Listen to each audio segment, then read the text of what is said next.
सम्पूर्णमा नमस्कार।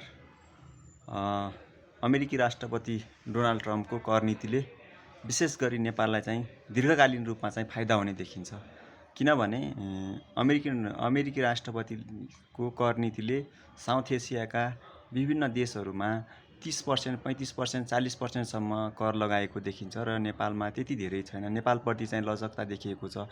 यदि यही कर नीति चाहिँ अमेरिकाले लङ टर्मसम्म अवलम्बन गर्यो भने चाहिँ नेपाललाई चाहिँ फाइदा हुने देखिन्छ। किनभने चाइना जस्तो एउटा विश्वको एउटा लिडिङ अर्थतन्त्रमा लिड गरिरहेको अर्थतन्त्र चाइनाको र त्यस्तै भारतको अर्थतन्त्रमा ठुल्ठुला कम्पनीहरू, विशेष गरी ठुल्ठुला कम्पनीहरू छन्, जुन कम्पनीहरूले चाहिँ अब नेपालमा सिफ्टिङ हुने सम्भावना चाहिँ बढेको छ। किनभने अहिले तत्कालै नै यो हुन्छ भन्ने कुरा चाहिँ होइन। यदि अमेरिकाको यो नीति चाहिँ लङ टर्मसम्म गयो भने अमेरिकाको नीतिलाई चाहिँ आउने ट्रम्प पछि आउने राष्ट्रपतिले पनि त्यसलाई चाहिँ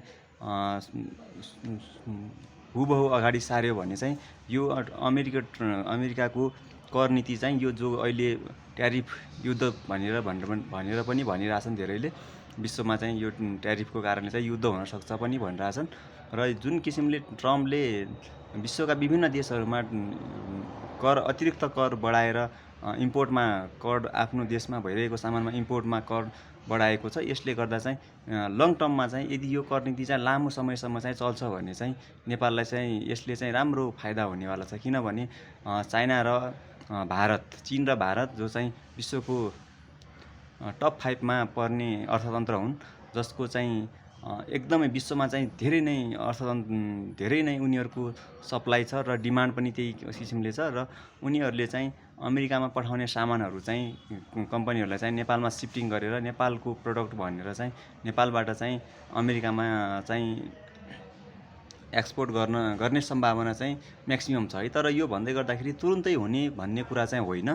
तर चाहिँ लङ टर्ममा चाहिँ यदि अमेरिकाको यो राष्ट्रपतिको यो निर्णय चाहिँ 10 वर्ष 15 वर्षसम्म चाहिँ यो किसिमले अमेरिका गयो भने चाहिँ नेपाललाई चाहिँ यसले चाहिँ धेरै फाइदा हुनेवाला चाहिँ मैले चाहिँ मेरो व्यक्तिगत विचार चाहिँ प्रस्तुत गरेँ। धन्यवाद।